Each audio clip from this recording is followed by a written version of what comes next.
Hello दोस्तों, आज की इस वीडियो में हम अर्धवार्षिक मूल्यांकन प्रश्न पत्र 2022-23 कक्षा 8 विषय संस्कृत का अर्धवार्षिक पेपर देखने वाले हैं विद सॉल्यूशन के साथ। तो यहाँ पर जो आपका पेपर है कल अर्थात 12 तारीख को होने वाला है। तो इसमें आपको सभी प्रश्नों के साथ साथ आपको इनके आंसर भी बताए जाएंगे। तो यदि आप 50 में से 50 अंक लाना चाहते हैं तो वीडियो को कंप्लीट देखिए। तो यहाँ पर जो है विद्यार्थियों के लिए निर्देश दिए गए हैं, सभी निर्देशों को आपको ध्यानपूर्वक अच्छे से पढ़ लेना है और समय जो है आपको 3 घंटे का दिया जाएगा। यहाँ पर आपको अपना नाम लिखना है अर्थात विद्यार्थी का नाम, यहाँ पर आपको अपने पिता का नाम लिखना है, शाला का नाम, ब्लॉक का नाम और यहाँ पर आपको अपना अनुक्रमांक लिखना है, यहाँ पर आपको अपने जिला का नाम लिखा है। तो यहाँ पर प्रश्नों की कुल संख्या 22 दी गई है, पूर्णांक जो है आपका 50 अंक का आपका पेपर आएगा।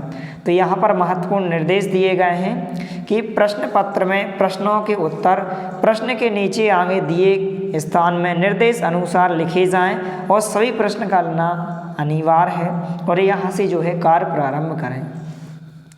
तो यहाँ पर सबसे पहले जो है बहुविकल्पीय प्रश्न दिए गए हैं। प्रश्नांक 1 से लेकर 10 तक निर्देश दिया गया है कि उचित विकल्पम चित्वा लिखित। पहला प्रश्न है सूर्योदय अस्मिन् पदे संधि अस्ति। सूर्योदय में आपको संधि बताना है। तो 4 विकल्प दिए गए हैं। तो इसका जो उत्तर होगा गुण स्वर संधि होगा। तो आपको उत्तर में बी नंबर का ऑप्शन लिखना है इस प्रकार से गुण स्वर संधि। इस प्रकार से आप उत्तर में लिखेंगे गुण स्वर संधि। इस प्रकार से आपको लिखना है आंसर में। जो बी नंबर के ऑप्शन में दिया गया है गुण स्वर संधि है। इसके बाद यहाँ पर दूसरा प्रश्न है अधोलिखितेषु अवयवम नास्ति। अधोलिखित अवयव नहीं है इनमें से। तो जो बाला शब्द है यह अधोलिखित अवयव नहीं है। तो सी नंबर का ऑप्शन इसका उत्तर होगा। तो आपको उत्तर में सी नंबर का ऑप्शन जो दिया गया है बाला आपको उत्तर में लिखना है इस प्रकार से।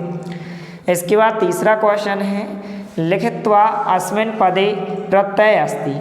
तो लिखित्वा में कौन सा प्रत्यय होगा? कित्वा प्रत्यय होगा। तो डी नंबर का ऑप्शन इसका क्या होगा? उत्तर होगा। इस प्रकार से आपको डी नंबर का ऑप्शन जो कित्वा दिया गया है इस प्रकार से आपको उत्तर में लिखना है। इसके बाद यहाँ पर प्रश्नांक 4 है प्राचार्य अस्मिन् पदे उपसर्ग अस्ति। प्राचार्य में कौन सा यहाँ पर उपसर्ग है? तो यहाँ पर बी नंबर का ऑप्शन इसका उत्तर होगा। तो आपको उत्तर में बी नंबर के ऑप्शन में दिया गया है प्रा। तो यहाँ पर प्रा क्या हो जाएगा? उपसर्ग होगा। इस प्रकार से आपको उत्तर में लिखना है। इसके बाद यहाँ पर प्रश्नांक 5 है 16 यहाँ पर लिखा गया एक संख्या दी गई है इतस्य संस्कृत संख्या अस्ति। संस्कृत में 16 को क्या कहते हैं? षोडश कहते हैं। तो यहाँ पर ए नंबर का ऑप्शन इसका उत्तर होगा। तो आपको उत्तर में इस प्रकार से ए नंबर का ऑप्शन इस प्रकार से आपको षोडश लिखना है। इस प्रकार से षोडश जो ए नंबर के ऑप्शन में दिया गया षोडश इस प्रकार से आप लिखेंगे। इसके बाद यहाँ पर प्रश्नांक 6 दिया गया है संप्रदान कार के विभक्ति अस्ति। यहाँ पर इसमें कौन सी विभक्ति हो जाएगी? चतुर्थी विभक्ति हो जाएगी। तो डी नंबर का ऑप्शन इसका उत्तर होगा। तो आप उत्तर में लिखेंगे चतुर्थी विभक्ति। डी नंबर का ऑप्शन इसका उत्तर होगा। इस प्रकार से आपको उत्तर में लिखना। प्रत्येक क्वेश्चन 1 अंक का है। इसके बाद प्रश्नांक 7 है पठति इत्यस्मिन् पदे लकार अस्ति। पठति में कौन सा लकार होगा? तो लट लकार होगा। बी नंबर का ऑप्शन इसका उत्तर होगा। तो आपको उत्तर में क्या लिखना है? इस प्रकार से बी नंबर के ऑप्शन में दिया गया है लट लकार है। तो आपको उत्तर में इस प्रकार से लट लकार लिखना है। इसके बाद यहाँ पर प्रश्नांक 8 दिया गया है अश्वा यहाँ पर धावंती होगा। जो घोड़ा होता है वह दौड़ता है तो धावंती होगा। सी नंबर का ऑप्शन इसका उत्तर होगा। तो आपको सी नंबर के ऑप्शन में जो दिया गया है धावंती इस प्रकार से आपको उत्तर में लिखना है अश्वा धावंती। इसके बाद यहाँ पर प्रश्नांक 9 दिया गया है स्वागतम इतस्य संधि विच्छेद भवति। तो स्वागतम में संधि विच्छेद होगा। यहाँ पर बी नंबर का ऑप्शन होगा इस प्रकार से। तो बी नंबर के ऑप्शन में जो आंसर दिया गया है सु प्लस आगतम इस प्रकार से आपको उत्तर में लिखना है सु प्लस आगतम। यहाँ पर इसका आंसर होगा। इस प्रकार से आपको लिखना है। इसके बाद यहाँ पर प्रश्नांक 10 है पंचमी विभक्ति रूपम अस्ति। पंचमी विभक्ति यहाँ पर रूपम का पंचमी विभक्ति बताना है तो क्या होगा, वृक्षात होगा। तो पंचमी विभक्ति का जो रूप है इन शब्दों में से वृक्षात है एक पंचमी विभक्ति शब्द। तो ए नंबर का ऑप्शन है इसका उत्तर होगा। तो आपको उत्तर में क्या लिखना है, इस प्रकार से आपको वृक्षात लिखना है, इस प्रकार से उत्तर होगा। इसके बाद यहाँ पर लघुत्तरीय प्रश्न दिए गए हैं। प्रश्नांक 11 से 20 तक जो है 3-3 अंक के क्वेश्चन दिए गया था। लघुत्तरीय प्रश्न दिए गए हैं। निर्देश दिया गया है कि अधोलिखित प्रश्न नाम उत्तराणी संस्कृते लिखित। यहाँ पर प्रश्नांक 11 है, स्वपाठ्य पुस्तकात एकम श्लोकम लिखत।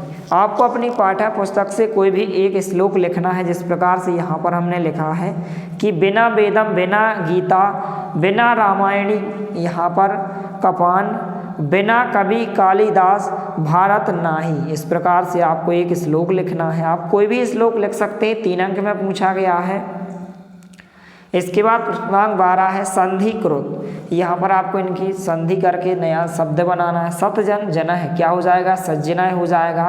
देव प्लस इंद्र है, क्या हो जाएगा, देवेंद्र हो जाएगा। जगत प्लस ईश है, क्या हो जाएगा, जगदीश है हो जाएगा। 3 अंक में क्वेश्चन पूछा गया है तो इस प्रकार से आपको उत्तर में लिखना है। इसके बाद प्रश्नांक 13 है अधोलिखिता नाम अव्यय पदा नाम प्रयोगम कृत्वा वाक्य निर्माणम करो। 3 अंक में क्वेश्चन पूछा गया है तो इस प्रकार से आप का नंबर में यहाँ पर 4 शब्द का प्रयोग करके आपको वाक्य बनाना है। तो इस प्रकार से आप वाक्य बनाएंगे। तस्य जनका है गंगाधर है कौशल अधिका लेखक चा आसीत। इस प्रकार से आपको लिखना है। इसके बाद अपि शब्द का प्रयोग करके आपको एक वाक्य बनाना है। तो विद्यालय एकम उद्यानम अपि अस्ति। इसके बाद एव शब्द का प्रयोग करके आपको एक वाक्य बनाना है। इसके बाद प्रश्नांक 14 है उपसर्ग शब्दम चा पृथक करो। 3 अंक में क्वेश्चन पूछा गया, उपसर्ग शब्द को आपको अलग करना है, उस शब्द को अलग करना है। तो विजय में बी उपसर्ग होगा, जय यहाँ पर शब्द होगा। आरोहणम में यहाँ पर आ उपसर्ग होगा और रोहिणम यहाँ पर शब्द होगा। सुयोग्या में यहाँ पर जो है जो सु उपसर्ग होगा और योग्य यहाँ पर शब्द होगा। इस प्रकार से आपको उत्तर में लिखना है। इसके बाद यहाँ पर प्रश्नांक 16 दिया गया है इस प्रकार से कि उचित विभक्ति युक्त शब्दे रिक्त स्थानीय पूर्य। 3 अंक में क्वेश्चन पूछा गया है। इस प्रकार से आपको विकल्प भी इस प्रकार से ऑप्शन दिए गए हैं। तो पहले में आपको यहाँ पर पुस्तकम भरना है, यहाँ पर आपको लेखन्या भरना है, इसके बाद यहाँ पर आपको अध्ययनाय भरना है, यहाँ पर विद्यालयात भरना है, यहाँ पर आपको ईश्वरस्य भरना है और यहाँ पर आपको उद्याने भरना है। तो इस प्रकार से आप भर सकते हैं। इस प्रकार से यहाँ पर आप देख सकते हैं आंसर दिए गए हैं। तो यदि आप चैनल पर नए हैं तो प्लीज़ चैनल को सब्सक्राइब कीजिए, क्योंकि इसी तरह आपको चैनल के माध्यम से सभी विषय के अर्धवार्षिक परीक्षा के पेपर एवं वार्षिक परीक्षा के पेपर उपलब्ध कराए जाएंगे। इसलिए आप हमारे चैनल को सब्सक्राइब कीजिए, साथ में नोटिफिकेशन बेल को दबाइए ताकि कोई भी वीडियो की नोटिफिकेशन आप तक सबसे पहले पहुँचे। इसके बाद प्रश्नांक 17 दिया गया है लकार परिवर्तनम करो। तो इस प्रकार से आपको लकार परिवर्तन कर यहाँ पर इस प्रकार से शब्द लिखना है। तो और आंसर आप देख लेना है। पठिष्यति हो जाएगा पठती का लकार परिवर्तन, खादता का खादती हो जाएगा इस प्रकार से बदंती का बदती हो जाएगा, करोती का करोमी होगा, कीर्ति का कीरंती होगा। इस प्रकार से आप लिख सकते हैं, या फिर बुक में से आप खोज कर सभी प्रश्नों के उत्तर को आप अच्छे से लिख सकते हैं। इसके बाद जो है प्रश्नांक 18 इस प्रकार से पूछा गया प्रत्यय योजित्वा लिखित। इस प्रकार से पठ प्लस कित्वा पठित्वा होगा। खा नंबर में दिया गया है लिख प्लस कित्वा तो लिखित्वा होगा। गा नंबर में दिया गया प्रा प्लस दा प्लस लेप तो यहाँ पर आदाय हो जाएगा। घा नंबर में दिया गया है आ प्लस गम प्लस लेप तो आगम्य होगा। भू प्लस कित्वा हो जाएगा, यहाँ पर भूतवा होगा। इस प्रकार से आपको लिखना है। यहाँ पर डा नंबर का आंसर होगा भूतवा। 4 नंबर का होगा बी प्लस लिख लेप तो यहाँ पर क्या हो जाएगा आलिख्य हो जाएगा। इस प्रकार से आप उत्तर में लिखेंगे। इसके बाद प्रश्नांक 19 में अधोलिखित गद्यांश दिया गया। इस प्रकार से एक गद्यांश दिया गया पठित्वा प्रश्न नाम उत्तराणी एक वाक्य लिखित। इस गद्यांश को आपको पढ़कर निम्नलिखित प्रश्नों के आपको उत्तर लिखना है। तो क नंबर का इस प्रकार से प्रश्न है, इस प्रकार से उत्तर होगा।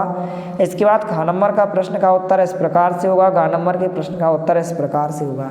तो आप वीडियो को रोककर या फिर आप स्क्रीनशॉट लेकर इन सभी प्रश्नों के उत्तर को आप अच्छे से लिख सकते हैं। इसके बाद प्रश्नांक 20 में यहाँ पर इस प्रकार से अधोलिखित पद्यांश दिया गया है। पठित्वा प्रश्नानाम उत्तराणि एक वाक्यान लिखित। संस्कृत में आपको एक अपठित पद्यांश दिया गया है। इस पद्यांश को पढ़कर आपको नीचे दिए गए प्रश्नों के उत्तर बताना है। तो इस प्रकार से 3 क्वेश्चन पूछे गए हैं। क नंबर का प्रश्न इस प्रकार से उत्तर होगा, ख नंबर का प्रश्न इस प्रकार से उत्तर होगा और ग नंबर का प्रश्न इस प्रकार से होगा। तो इनको आप अच्छे से तैयार करें।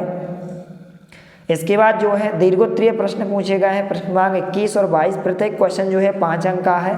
तो यहाँ पर प्रश्न क्रमांक 21 है प्रदत्ते शब्दे पत्रम पूरयति। यहाँ पर आपको एक पत्र दिया गया है, इसमें आपको शब्द दिए गए हैं। शब्दों की सहायता से आपको इस पत्र को इस प्रकार से भरना है, अर्थात इस प्रकार से आपको जो हाँ खालिस्तान दिए गए हैं, खालिस्तान की जगह आपको जो ऊपर शब्द दिए गए शब्दों को आपको भरना है। तो यहाँ पर सेवायाम आप लिखेंगे, यहाँ पर आवेदनम पत्रम लिखेंगे, यहाँ पर आप आयोजनम लिखेंगे, यहाँ पर आप एक दिवसस्य लिखेंगे, इस प्रकार से आप लिखेंगे। और यहाँ पर आप भवताम शिष्या लिखेंगे, इस प्रकार से आप उत्तर में लिखेंगे। इस प्रकार से आप पत्र को पूरा कर सकते हैं। इसके बाद प्रश्न क्रमांक 22 में यहाँ पर अधोलिखितेषु एकस्मिन् विषये पंचवाक्यानि लिखे। इनमें से आपको 4 निबंध दिए गए हैं। कोई भी 4 निबंध में से आपको एक किसी निबंध के यहाँ पर आपको कितने वाक्य लिखना है, 5 वाक्य लिखना है। तो कोई भी आप 5 वाक्य लिख सकते हैं। जैसे यहाँ पर हमने विद्यालय के लिखे हैं, इस प्रकार से आप कोई भी 5 वाक्य लिख सकते हैं। यह क्वेश्चन भी 5 अंक में पूछा गया है। तो इस प्रकार से यह आपके 22 के 22 प्रश्नों के उत्तर हो जाएंगे। इनको आप अच्छे से तैयार करें। यदि वीडियो पसंद आए तो प्लीज़ लाइक कीजिए, दोस्तों के साथ शेयर कीजिए, और यदि आपने हमारे चैनल को सब्सक्राइब नहीं किया है तो प्लीज़ सब्सक्राइब कीजिए। धन्यवाद। मिलते हैं अगले वीडियो में, तब तक के लिए जय हिंद, वंदे मातरम।